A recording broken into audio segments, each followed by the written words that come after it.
পেটেও শান্তি, মনেও তৃপ্তি। তেলাপিয়া মাছের শান্তশিষ্ট ঝোল, হ্যাঁ নামটা আমি দিয়েছি।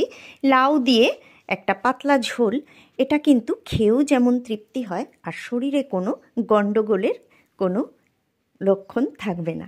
যাই হোক, আশা করছি রেসিপিটা সবার ভালো লাগবে আর ভীষণ সহজ একটা রান্না। নমস্কার বন্ধুরা, আমি পপু আর পপু রান্নাঘরে প্রতিবারের মতো সবাইকে আবারও স্বাগত। নতুন বন্ধুদের অনুরোধ করব, যদি আমার এরকম রেসিপিগুলো ভালো লাগে তাহলে প্লিজ লাইক করো আর আমার চ্যানেলটা সাবস্ক্রাইব করে পাশে আসা বেল আইকনটা অবশ্যই প্রেস করে দিও। আর পুরনো বন্ধুদের জন্য তো আমার সবসময় অনেক অনেক ভালোবাসা রইল। চলো তাহলে রান্নাটা শুরু করে দেওয়া যাক।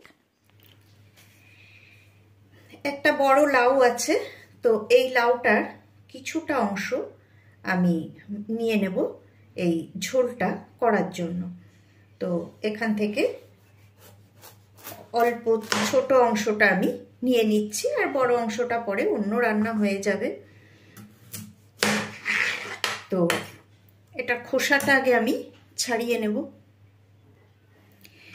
তো লাউটার খোসা ছাড়িয়ে আমি জল দিয়ে ধুয়ে নিয়েছি, এটা পরে আর ধোয়ার দরকার নেই। এবার আমি একটুখানি দেখিয়ে দিচ্ছি আমি এটাকে কিভাবে কাটছি।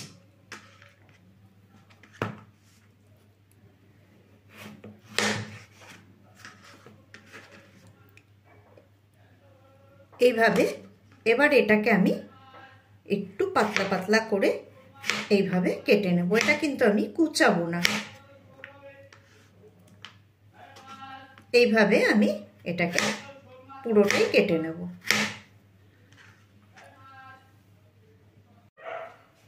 এখানে 4 পিস তেলাপিয়া মাছ আছে, বেশ জ্যান্ত টাটকা মাছ।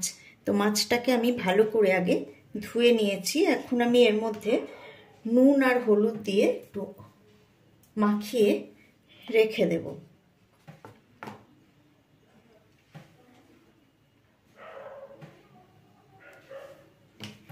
আর এটা নুন হলুদ দিয়ে মাখিয়ে 5 মিনিট রেখে দেব। তার মধ্যে আমি কিন্তু লাউটাকে কেটে নেব বা মশলা যা রেডি করার সেটা করে নেব, তাহলে এটায় নুনটা বেশ ভালোভাবে ঢুকে যাবে।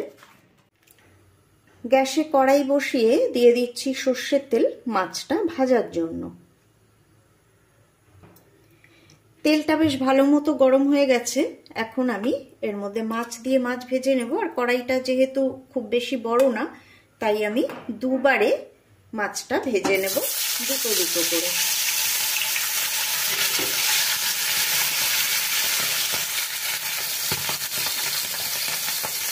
মাছটা ভাজা হয়ে গেছে, আমি তুলে নিয়ে বাকি দুটো মাছও ভেজে নেব। মাছগুলো ভেজে তুলে নেওয়ার পর আমি আর তেল দিইনি, ওই যেটুকু তেল আছে ওতেই আমি রান্নাটা করব। এর মধ্যে একটা ছোট্ট শুকনো লঙ্কা ফাটিয়ে আমি দিয়ে দিলাম। আর এর মধ্যে আমি যেটা দেব সেটা হলো 1/4 টিস্পুন মেথি, 1/4 টিস্পুন কালো জিরে, আর দেব এর মধ্যে এখন আমি আদা বাটা।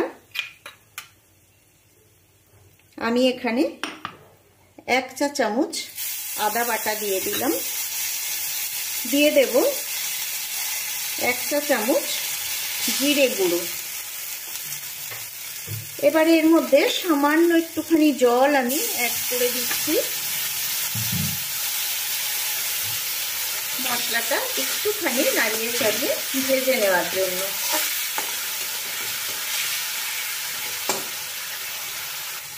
এবারে এর মধ্যে দিয়ে দেব ধুয়ে কেটে রাখা লাউটা। ভীষণ সহজ একটা রান্না, অথচ খেতে কিন্তু ভীষণ সুস্বাদু। আর এর মধ্যে এখন আমি দিয়ে দেব স্বাদ মতো নুন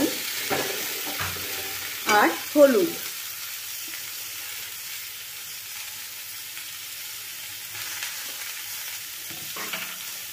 হলুদ দিয়ে দেব 1/4 টিস্পুন।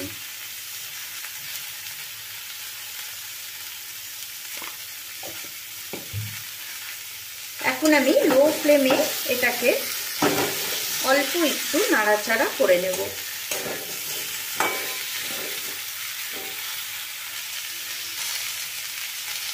ভালো করে নাড়াচাড়া করে নিয়েছি, সুন্দর একটা গন্ধ বেরোচ্ছে। এই সময় আমি এর মধ্যে দিয়ে দেব জল।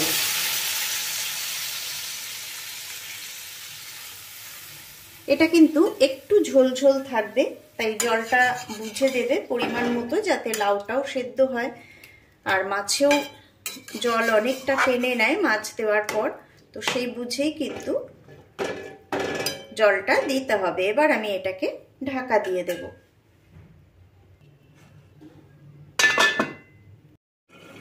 ফিরে এলাম মিনিট 3 পরে। ঝোল বেশ কিছুটা শুকিয়ে গেছে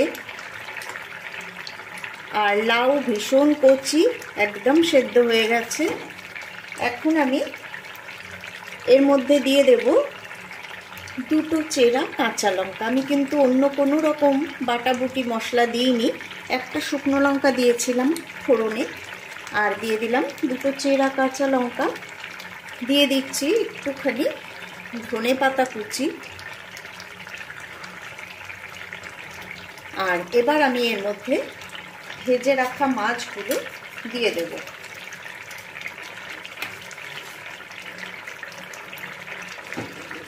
আর আমি কিন্তু বলতে ভুলে গেছি, জলটা দেওয়ার পর ফ্লেমটা কিন্তু হাই করে দিয়েছিলাম।